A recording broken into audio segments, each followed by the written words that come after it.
Captain Jake Morrison wiped the sweat from his forehead as he stepped off the transport shuttle onto the dusty surface of Kepler 442b.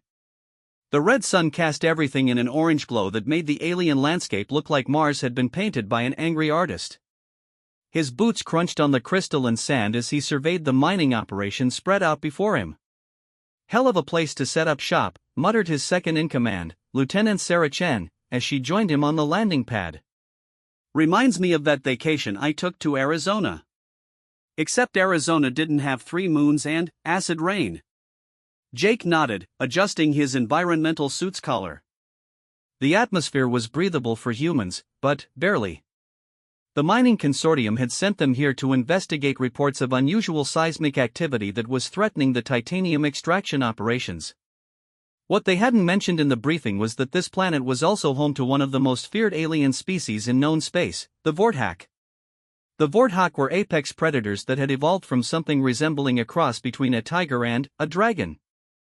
They stood nearly 8 feet tall, had razor-sharp claws that could slice through steel, and possessed an intelligence that rivaled humans. Most terrifying of all, they were ruled by queens who could live for over 1,000 years and commanded absolute loyalty from their subjects. "Sir," came a voice through his comm unit. It was Corporal Rodriguez from the mining station's security team. "You need to see this. We found something in the lower tunnels." Jake and Sarah exchanged glances. "On our way," Jake replied. They made their way through the sprawling mining complex, past massive drilling equipment and processing facilities that hummed with constant activity. The workers they passed looked nervous, their eyes darting to the horizon as if expecting attack at any moment. The entrance to the lower tunnels was guarded by 2 heavily armed Marines. They saluted as Jake approached. "What's the situation?" Jake asked. "We found tracks, sir," Rodriguez explained, leading them into the tunnel system.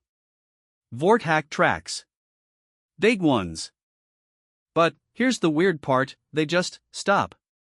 The tunnels were carved directly into the planet's bedrock, reinforced with steel supports and lit by harsh LED strips. Their footsteps echoed as they descended deeper underground.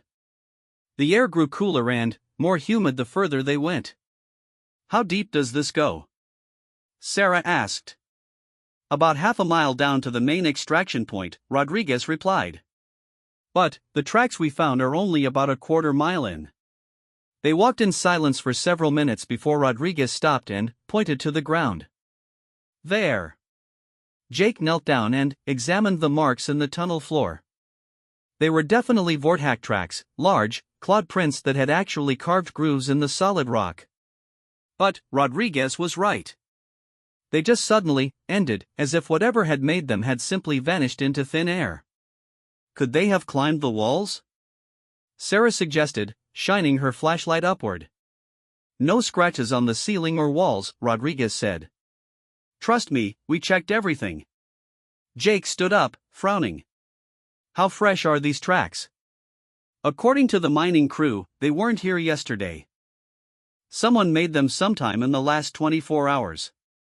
A chill ran down Jake's spine despite the warm air in the tunnel.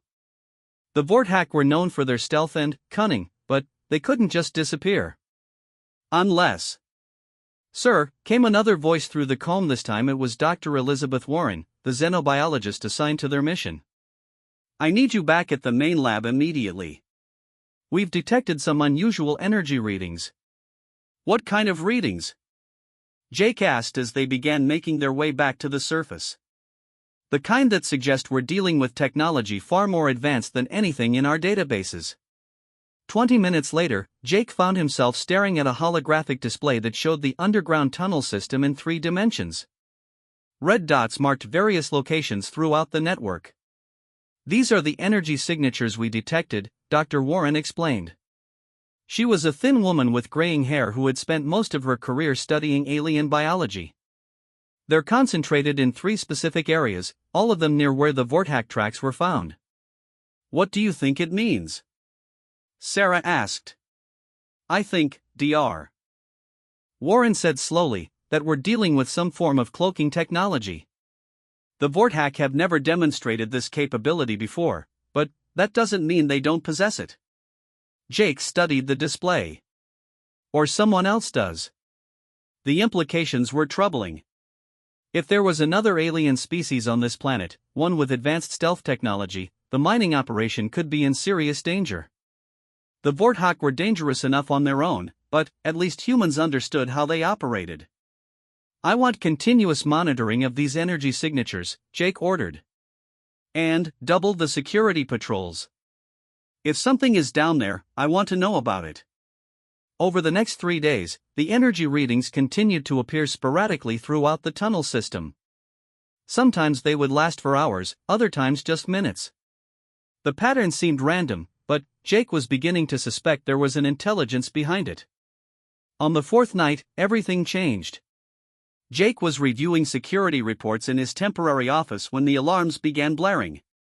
He rushed to the command center, where he found chaos. "Report," he shouted over the noise. "Multiple contacts in Tunnel 7, called out Sergeant Williams from the sensor station. Energy signatures are off the charts." "How many?" Sarah asked as she arrived, still pulling on her combat gear. "Hard to tell. The readings are strange." Jake looked at the main display. Tunnel 7 was one of the deepest excavated areas, nearly at the bottom of the mining operation. The energy readings were indeed massive, far larger than anything they had detected before. "Could be a malfunction," Dr. Warren suggested, but her voice lacked conviction.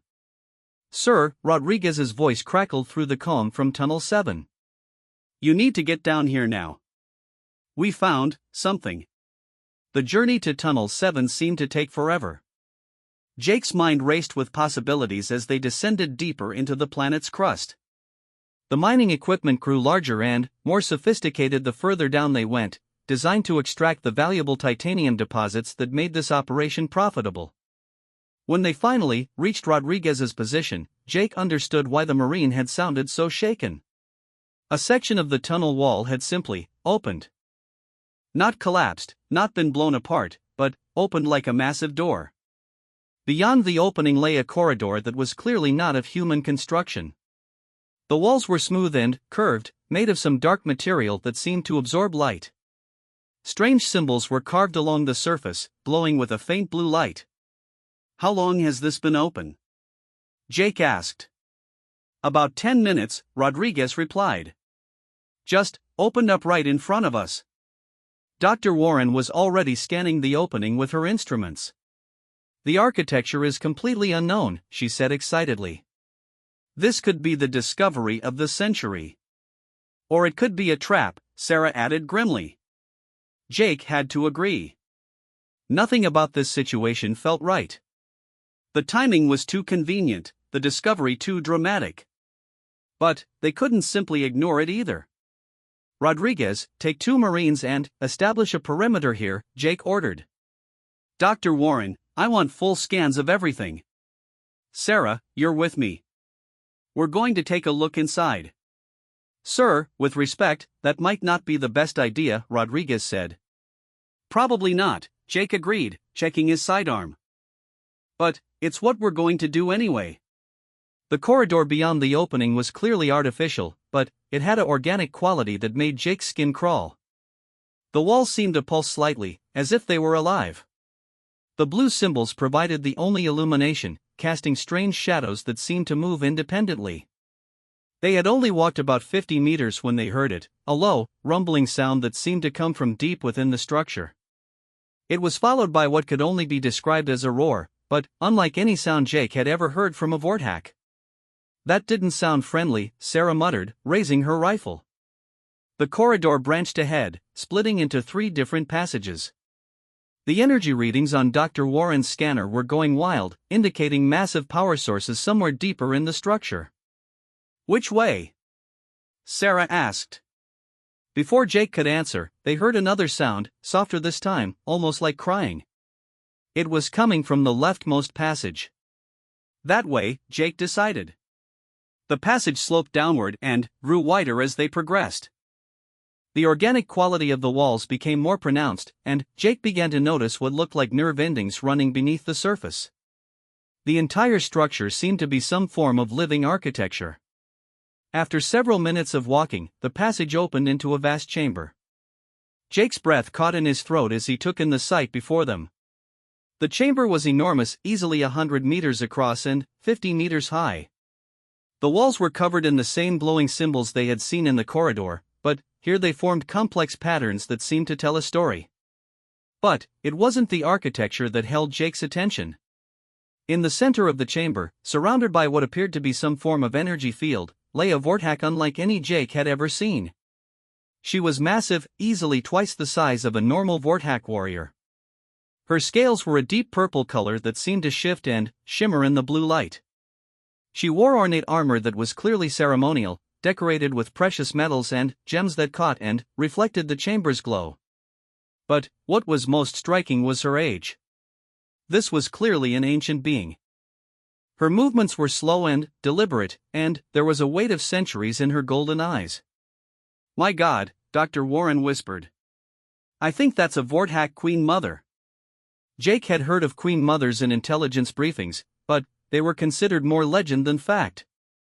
According to vortex mythology, Queen Mothers were the original rulers of their species, beings of immense power and wisdom who had guided their people for millennia. As they watched, the Queen Mother turned her great head toward them. Jake tensed, expecting an attack, but instead she simply looked at them with what could only be described as curiosity. Then, she spoke. The words came not as sound, but as thoughts directly into their minds.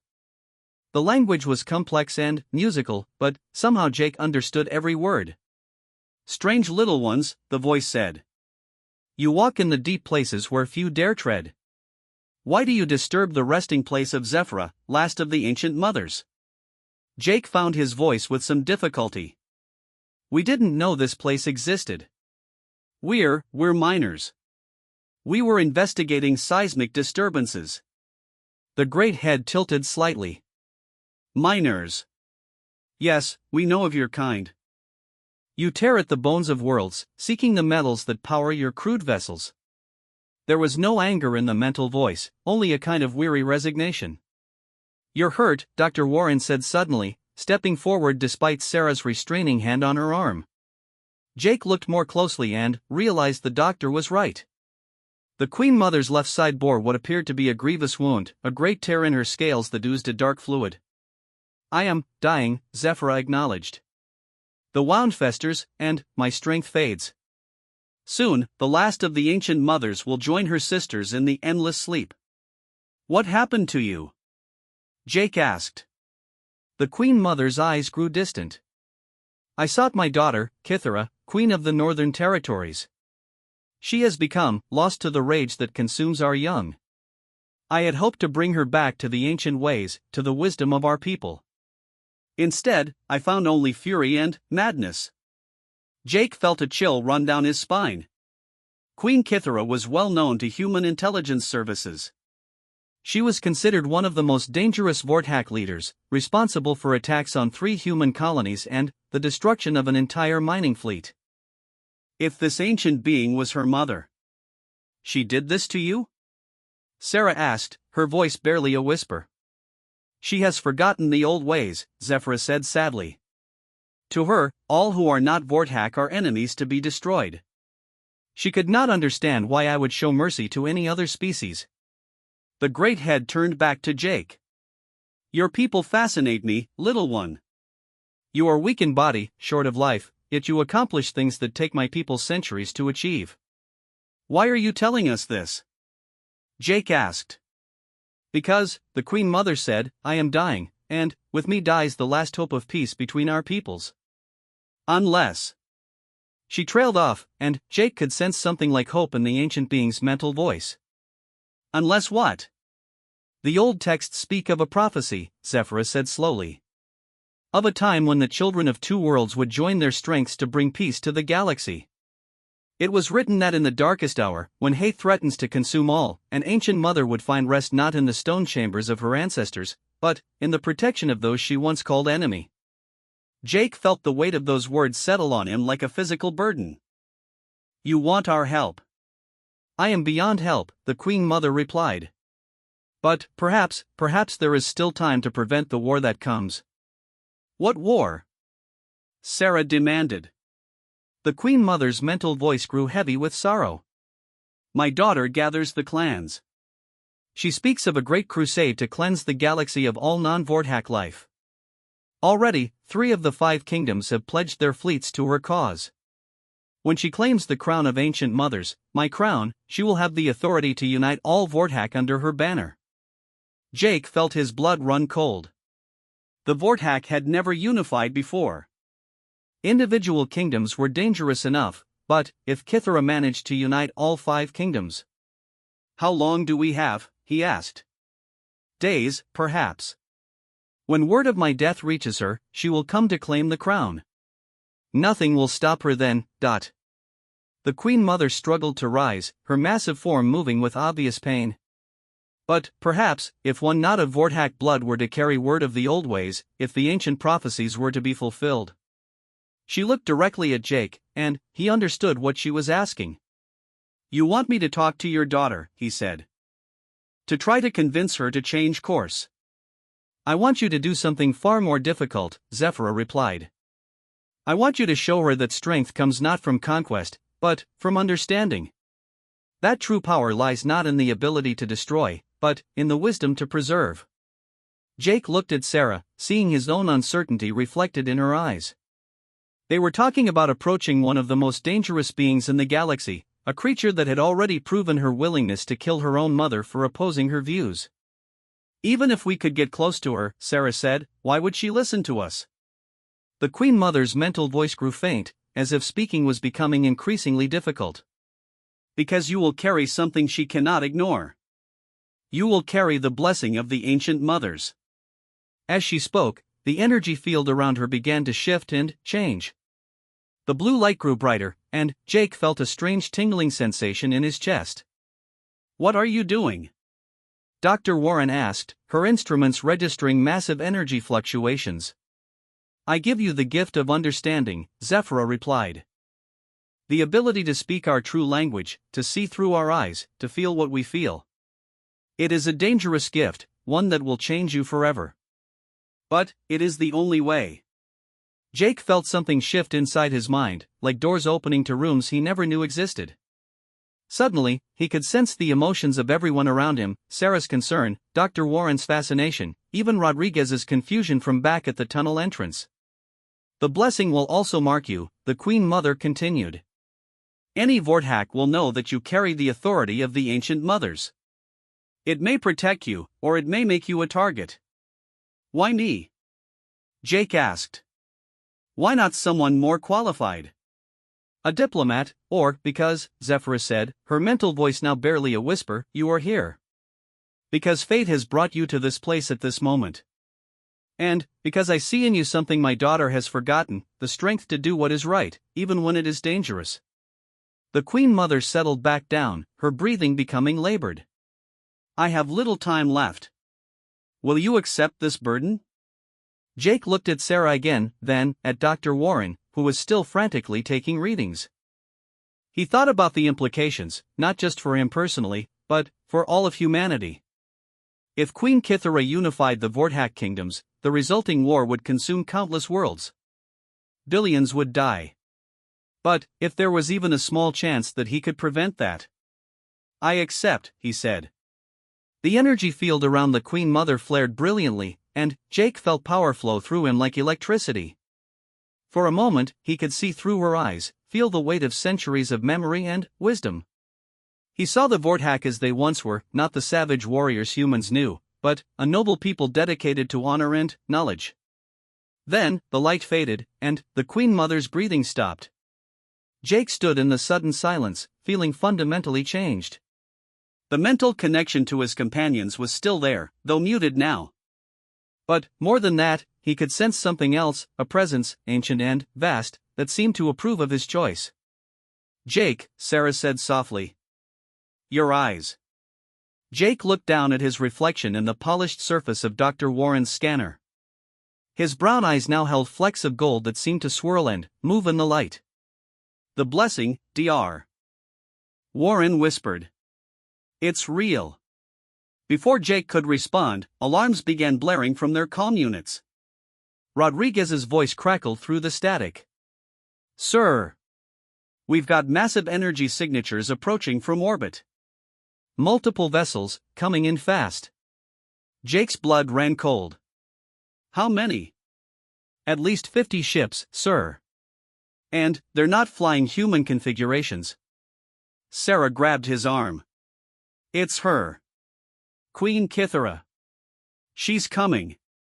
Jake looked down at the still form of the Queen Mother, then, at the crown that rested beside her, an ornate circlet of what appeared to be living metal, set with gems that pulsed with their own internal light.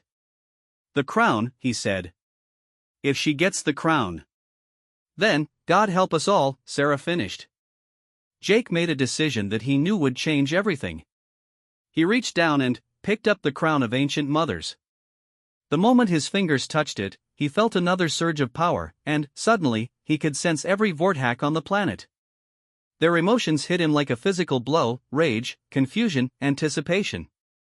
And, above it all, one presence that burned like a star with barely contained fury. Queen Kithara had arrived, and she was not pleased to find humans in her mother's resting place. Sir, Rodriguez called again. They're landing. Multiple dropships, maybe 2 miles from our position. What are your orders? Jake looked at the crown in his hands, feeling its weight both physically and symbolically.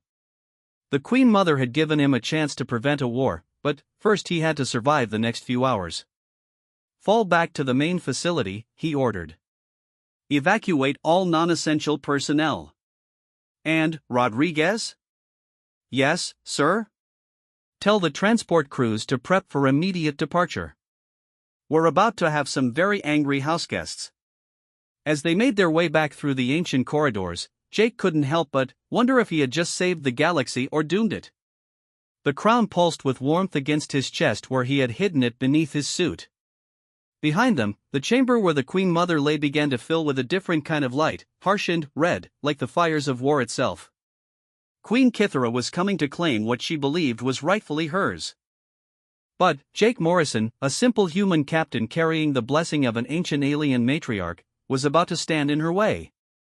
The real question was whether either of them would survive the encounter. The mining facility erupted into controlled chaos as emergency protocols kicked into gear. Jake watched through the command center's reinforced windows as transport ships lifted off in sequence, carrying civilian personnel to safety.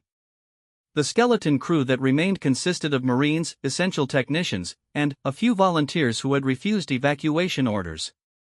43 ships confirmed landed, Lieutenant Chan reported from the sensor station. Infantry deployment in progress. Estimated force size, 800 to 1,000 Vorthack warriors.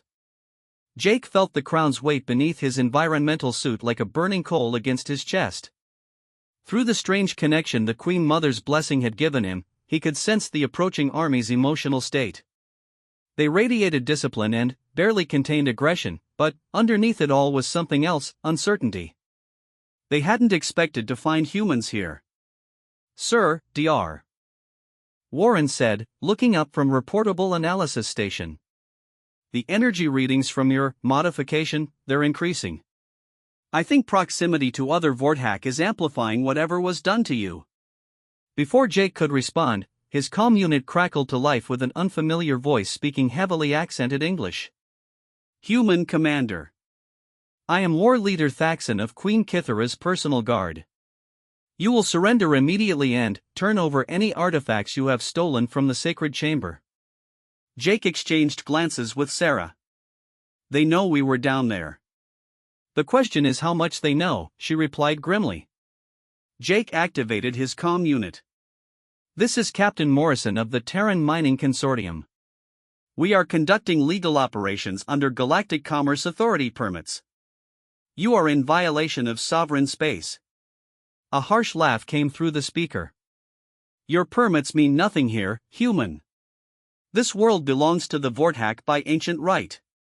You have 1 hour to comply with my demands. And, if we refuse? Then, you will learn why the galaxy fears the children of Vorthack Prime. The comm went silent. Jake turned to address his remaining crew. All right, people. We all know what we're up against. Standard procedure says we should hand over whatever they want and evacuate. But this isn't a standard situation. He looked around the room, meeting each person's eyes in turn. What we found down there, what happened to me, it might be the key to preventing a war that would consume half the galaxy. But I won't ask any of you to die for a maybe. Anyone who wants to leave on the last transport has 5 minutes to get to the landing pad. Nobody moved. Sir, Corporal Martinez spoke up from his position at the Defensive Systems console. With respect, what exactly are we dealing with here? The scuttlebutt says you found some kind of alien technology, but the details are pretty sketchy. Jake took a deep breath. This was the moment of truth. We found the body of an ancient Vortak queen. Before she died, she transferred something to me, some kind of blessing or mark that's supposed to give me authority among their people. She also gave me this. He pulled the crown of ancient mothers from beneath his suit. The gems in the circlet immediately began glowing brighter, casting rainbow patterns across the command center's walls. Every person in the room took an involuntary step backward as they felt the raw power emanating from the artifact. Holy hell, whispered Sergeant Williams. That's what Queen Kithara is here to collect, Jake finished. According to the Queen Mother, if Kithara gets this crown, she'll have the authority to unite all the Vortak kingdoms under her rule. And her first act will be to declare war on every other species in the galaxy. Dr. Warren leaned closer to examine the crown. The energy output is incredible. Whatever this thing is, it's not just ceremonial. There's some kind of active technology integrated into the structure. Can we destroy it? Sarah asked. Maybe, Dr. Warren replied. But we don't know what the consequences might be. This could be a key component of their entire civilization's power structure. Jake looked down at the crown, feeling the weight of impossible decisions. Through his enhanced connection, he could sense the Vortak forces moving closer to the facility. Their emotions had shifted from uncertainty to anticipation. They were preparing for battle. Sir, came Rodriguez's voice through the calm. He had volunteered to remain on perimeter watch. We've got movement. 3 figures approaching under a white flag. One of them, sir, she's huge. Bigger than anything in our intelligence files. Jake felt his heart rate spike. Queen Kithara herself. What's the play, Captain? Sarah asked. Jake considered their options. They could try to fight, but, even with the facility's defensive systems, they were hopelessly outnumbered. They could attempt to escape, but the Vortak ships would easily overtake their remaining transports. Or, I'm going to talk to her, he decided. Sir, that's Sarah began. Insane? Probably. Jake secured the crown back beneath his suit. But, it's what the Queen Mother wanted. She gave me this blessing for a reason. Maybe it's time to find out what it can actually do. 20 minutes later, Jake stood in the facility's main airlock, feeling more nervous than he had since his first combat mission. Sarah and Dr. Warren flanked him, both armed but under strict orders not to fire unless directly threatened. Through the reinforced windows, he could see the approaching delegation. Queen Kithara was indeed massive, nearly 9 feet tall and built like a walking tank. Her scales were a deep crimson color that seemed to absorb and reflect light simultaneously. She wore elaborate armor that looked like it had been forged from volcanic glass and precious metals. Most striking were her eyes, golden orbs that seemed to burn with internal fire. Beside her walked 2 warriors who were large even by Vortak standards. They moved with the fluid grace of professional killers, their hands never straying far from their weapons. Atmospheric seals are good, Dr. Warren reported. The species can breathe the same air, so we don't need environmental separation. Jake activated the airlock's outer door and stepped forward. The moment he emerged into the planet's orange sunlight, he felt the change in the crown's energy output. The artifact seemed to recognize the presence of its intended recipients. Queen Kithara stopped about 10 meters away, her burning gaze fixed on Jake. When she spoke, her voice was a low rumble that seemed to vibrate through his bones. You are the human who defiled my mother's resting place. It wasn't a question. Jake straightened his shoulders and met her stare. I am Captain Jake Morrison. Your mother died trying to prevent a war between our peoples. My mother was weak, Kithara snarled. She clung to ancient superstitions and forgotten prophecies while our enemies grew stronger around us. Her death was inevitable. Jake felt a surge of anger at the casual dismissal of the Queen Mother's sacrifice. Through his enhanced connection, he could sense something unexpected. Underneath Kithara's rage was a deep well of pain and loss. The mighty queen was grieving, even if she couldn't admit it. She wasn't weak, Jake said quietly. She was wise enough to see where your path leads. War might satisfy your need for revenge, but it won't bring back what you've lost. Kithara's eyes flared brighter. You know nothing of loss, little human. Your species has never faced the choice between survival and extinction. Haven't we? Jake challenged. We've faced it dozens of times throughout our history. Wars, plagues, natural disasters that nearly wiped us out completely. The difference is that we learned to adapt instead of just fighting. One of the warrior escorts shifted restlessly, his hand moving to his weapon. Jake felt Sarah tense beside him, but he kept his focus on the queen. You speak of adaptation, Kithara said, but I see only weakness. Your people scatter like insects when faced with true power. You build machines to fight your battles because you lack the strength to face your enemies directly. Jake smiled grimly. Maybe. Or maybe we learned that the strongest person isn't always the one who can win a fight. Sometimes the strongest person is the one who can prevent the fight from happening in the first place. Kithara took a step closer, and Jake could feel the heat radiating from her massive form. Enough philosophy. You have something that belongs to me. Return the crown of ancient mothers, and I will consider allowing your people to flee this world before I claim it. The crown doesn't belong to you, Jake replied. It belongs to whoever can truly unite the Vorthak people. Your mother didn't think you were ready for that responsibility. The queen's roar of rage was loud enough to rattle the facility's windows.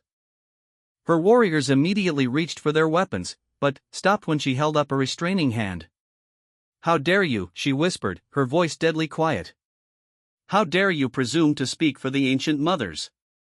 Jake felt the crown pulse against his chest, and, suddenly, his perception shifted.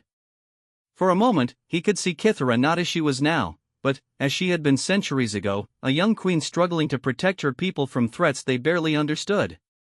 He saw the battle she had fought, the losses she had endured, the gradual hardening of her heart as she convinced herself that strength was the only truth that mattered. I don't speak for them, Jake said softly. But I carry their blessing. He pulled the crown from beneath his suit, holding it up so the gems caught the orange sunlight. The effect on the three Vorthak was immediate and dramatic. All three dropped to one knee in a gesture of involuntary respect. Kithara fought against the instinctive response, struggling to her feet with obvious effort. Impossible. The blessing cannot be given to an outsider. Your mother thought differently, Jake replied. She saw something in humanity that you refused to acknowledge. We're not your enemies, Kithara. We're the allies you didn't know you needed. The queen's emotions were in turmoil. Jake could feel them through his enhanced connection like a storm of conflicting impulses. Rage, grief, confusion, and, underneath it all, a tiny spark of something that might have been hope. You know nothing of our needs, she said, but her voice lacked its earlier conviction. Don't I? Jake stepped closer, holding the crown between them like a bridge. I know your people are dying. Oh, not in battle, you're too strong for that. But your birth rates have been declining for centuries. Your young people leave the homeworld seeking purpose they can't find in endless cycles of conquest and revenge. Kithara's eyes widened in shock. How could you possibly know? Because your mother showed me, Jake interrupted. The blessing isn't just a mark of authority. It's a connection to everything your people once were and could be again. I can feel your pain, Kithara. I can see the weight you carry, trying to hold your civilization together through force alone. The queen's composure finally cracked. They looked to me for strength. I cannot show weakness, cannot admit that the old ways might have merit. If I waver, if I show doubt, the kingdoms will fragment and we will be prey for every species that seeks our territories. Or, Jake said gently, you could show them something they've never seen before. A leader strong enough to choose peace over war. Strong enough to build instead of destroy. He held out the crown. This is yours by right, but only if you're willing to accept what it truly represents. Not just the power to command, but the wisdom to know when not to use that power. Kithara stared at the offered crown for a long moment. Through his connection, Jake could feel her internal struggle, generations of conditioning warring against the faint hope that there might be another way.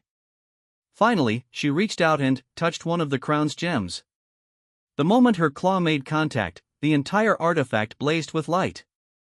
Both Jake and Kithara gasped as visions flowed between them, memories of the ancient queens who had once ruled with wisdom instead of fear. I see them, Kithara whispered. My ancestors. They're disappointed in what we've become. They're not the only ones, Jake said. I can feel your people's emotions through this connection. They're tired, Kithara. Tired of war, tired of fighting, tired of living in fear. They follow you because they don't know any other way, but that doesn't mean they wouldn't welcome a change. The queen's hand closed around the crown, but she didn't take it from Jake's grasp. Even if what you say is true, how can I trust your species? Humans are different. Alien. How do I know you won't betray us the moment we show weakness? Jake considered the question seriously. You don't. Trust has to start somewhere, and it requires risk from both sides. But maybe we can start small. What do you propose? A test, Jake said. Let me prove that humanity can be trusted. Give us a chance to show you that cooperation is stronger than conquest. Kithara's grip on the crown tightened. What kind of test? Jake took a deep breath, knowing he was about to gamble everything on a single throw of the dice. Your mother mentioned that 3 of the 5 kingdoms have already pledged their fleets to your cause.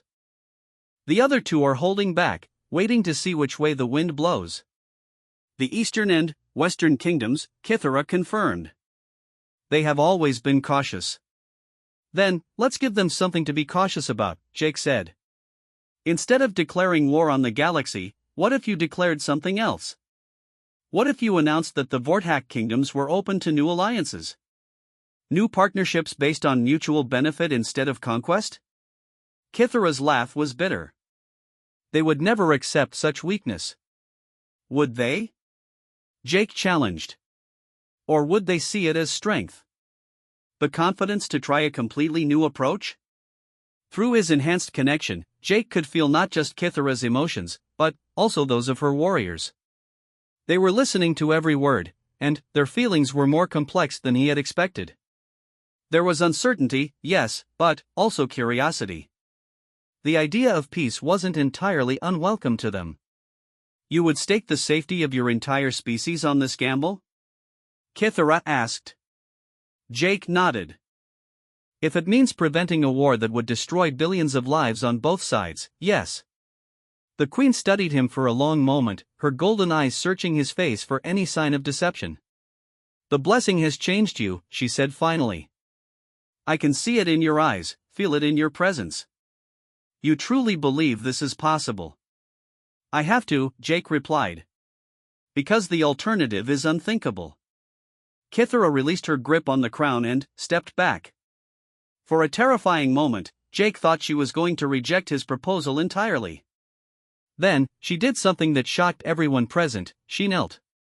By the authority of the ancient mothers, she said formally, I acknowledge you as speaker for the human realm. Your words shall be heard by the assembled kingdoms, and your proposal shall be given due consideration. Jake felt the crown pulse with power as some kind of ceremonial bond was forged between them. Through his enhanced connection, he could sense the ripple of shock spreading through the Vorthak forces surrounding the facility. Their queen had just done something unprecedented, acknowledged a non-Vorthak as having legitimate authority. Rise, Queen Kithara, Jake said, instinctively knowing the proper response.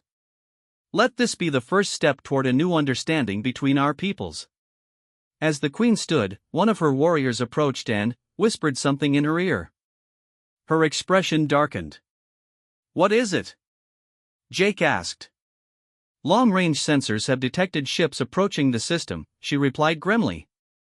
"Human vessels. A battle fleet by the configuration." Jake felt his heart sink. "They must have detected your ships. Standard protocol would be to assume the worst and respond with force." "Then, your test may come sooner than expected," Kithara said. "If your people attack my fleet, this fragile new alliance will die before it's born." Sarah, who had been monitoring their communications, stepped forward. "Sir, I'm receiving signals from the approaching fleet. Admiral Chen commanding. She's requesting immediate status update and evacuation confirmation." Jake's mind raced. Admiral Chen was his sister's commanding officer, a career military officer known for her aggressive tactics and deep suspicion of alien intentions. If she arrived to find a human facility surrounded by Vortak forces, she would almost certainly attack first and ask questions later. "How long do we have?" he asked. "Maybe 2 hours before they're in weapons range," Sarah replied. Kithara's warriors were growing restless, clearly expecting orders to prepare for battle. The queen herself stood perfectly still, but Jake could feel the tension radiating from her massive frame. "This is the test," he realized aloud. "Not some theoretical future scenario, but right here, right now. Can we prevent a battle between your forces and mine?" "Your Admiral Chen will not listen to reason if she believes her people are in danger," Kithara said. "And my warriors will defend themselves if attacked. Once the shooting starts, there will be no stopping it." Jake looked at the crown still clutched in his hands, feeling the weight of 2 civilizations' future pressing down on him. Through his enhanced connection, he could sense the emotions of everyone around him: hope, fear, determination, and, underlying it all, the terrible fragility of the moment they had created. "Then, we need to do something neither of our peoples has ever tried before," he said. "We need to trust each other completely." Kithara's eyes narrowed. "What do you propose?" Jake held out the crown again, this time offering it without reservation. "Take what's yours by right. Become the queen mother your people need you to be. And, then, help me save both our species from themselves."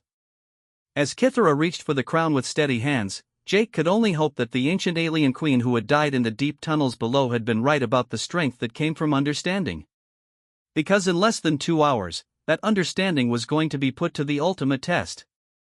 The crown of ancient mothers settled onto Kithara's head like it had been made for her, which perhaps it had. The gems blazed with new light, and Jake felt their connection deepen and strengthen.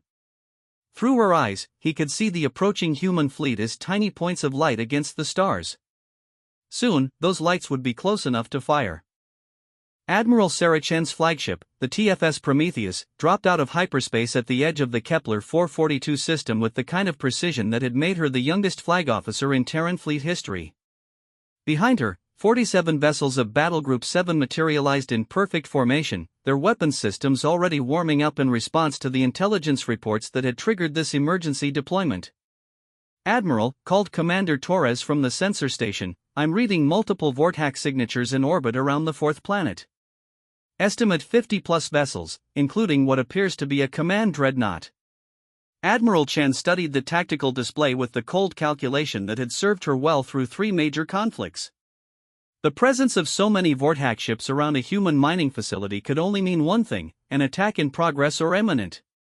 "Any response to our communication attempts?" she asked. "Negative, ma'am. The mining facility appears to be maintaining calm silence. Could be they're under siege and afraid to risk transmissions." Chen nodded grimly. Standard procedure in this situation was clear: overwhelming force applied immediately to break any siege, followed by evacuation of survivors. The Vortak respected strength above all else, and hesitation would be seen as weakness. "Helm, take us in. Full battle formation. Communications, send a message to the Vortak fleet. They have exactly 10 minutes to withdraw from Terran territory before we open fire." "Yes, ma'am." As the human fleet began its approach, Chen allowed herself a moment to think about her younger brother Jake. He was down there somewhere, probably scared out of his mind and hoping the cavalry would arrive in time. She'd gotten him assigned to this boring mining operation precisely to keep him out of danger, and now it seemed danger had found him anyway. "Ma'am," Torres called out, "the Vortak fleet they're not moving. No apparent preparations for departure or battle. They're just waiting." Chen frowned. That wasn't typical Vortak behavior. Usually they either ran or fought, sitting still wasn't in their tactical playbook. Any change in the facility's status? Still no communications. But I'm reading some kind of energy emissions from the surface. Very unusual patterns, unlike anything in our databases. Before Chen could respond, her comm officer suddenly sat up straight. "Admiral. Incoming transmission from the surface." It's Captain Morrison, ma'am." Chen felt a surge of relief. On screen, the main display flickered to life, showing Jake's face. But something was wrong. His eyes, normally brown, now held flecks of gold that seemed to move in the light. More disturbing was his expression, calm, confident, almost serene despite the massive alien fleet surrounding him. "Admiral Chen," Jake said with a slight nod. "I'm glad you made it safely, but I need you to hold your current position and do not, repeat, do not, take any aggressive action against the Vortak vessels." Chen stared at her brother in shock. "Captain, what's your status? Are you under duress?" "Negative. I'm speaking freely and of my own will." "Admiral, I know how this looks, but the situation here is not what it appears to be. We have a unique opportunity to prevent a galactic war, but only if both sides can step back from the brink. Jake, there are 50 alien warships surrounding your position. If you're not under duress, then explain to me why I shouldn't blast them back to whatever rock they crawled out from under." Through the connection, Jake could feel Kithara's amusement at the Admiral's blunt assessment. The newly crowned Queen Mother stood just out of view of the camera, but her presence filled the room like a living force. "Because," Jake said carefully, "Queen Kithara has just been formally crowned as the new Queen Mother of all Vortak kingdoms. In approximately 6 hours, representatives from all 5 kingdoms will arrive for the coronation ceremony. What happens here today will determine whether that ceremony celebrates the beginning of a new era of peace or the declaration of total war against humanity." Chen felt like she'd been punched in the stomach. A unified Vortak kingdom was the stuff of nightmares for Terran military planners. "Jake, get out of there. Now." "That's an order." "I'm afraid I can't do that, Admiral. I've been designated as official speaker for the human realm. Queen Kithara has agreed to hear humanity's proposal for a new kind of relationship between our species." "Speaker for the..." Chen trailed off, staring at her brother like he'd gone insane. "Jake, what the hell happened down there?" Jake's expression softened slightly. "Something incredible, Sarah. And something terrifying. But right now, I need you to trust me. Can you do that?" Admiral Chen looked around her bridge, noting the confused and concerned expressions of her crew. Everything about this situation violated protocol and common sense. Her brother was apparently negotiating with one of the most dangerous beings in the galaxy, claiming some kind of diplomatic authority he couldn't possibly possess. But she had also known Jake their entire lives. He wasn't reckless or stupid. If he said there was a chance for peace. "What do you need?" she asked finally. Jake's relief was visible. "Time. And a leap of faith that's going to be harder than anything either of our species has ever attempted." Before Chin could respond, the image shifted as Jake moved the camera to include a wider view of the room. What she saw made her blood run cold. Queen Kithara dominated the frame, her massive form clad in ornate armor that seemed to absorb and reflect light simultaneously. On her head sat a crown that blazed with internal fire, making her golden eyes seem to burn like stars. She was easily the most terrifying thing Chen had ever seen. "Admiral Chen," the alien queen said, her voice a rumble that seemed to vibrate through the ship's speakers. "Your brother has proposed something that my people consider impossible, a partnership between our species based on mutual benefit rather than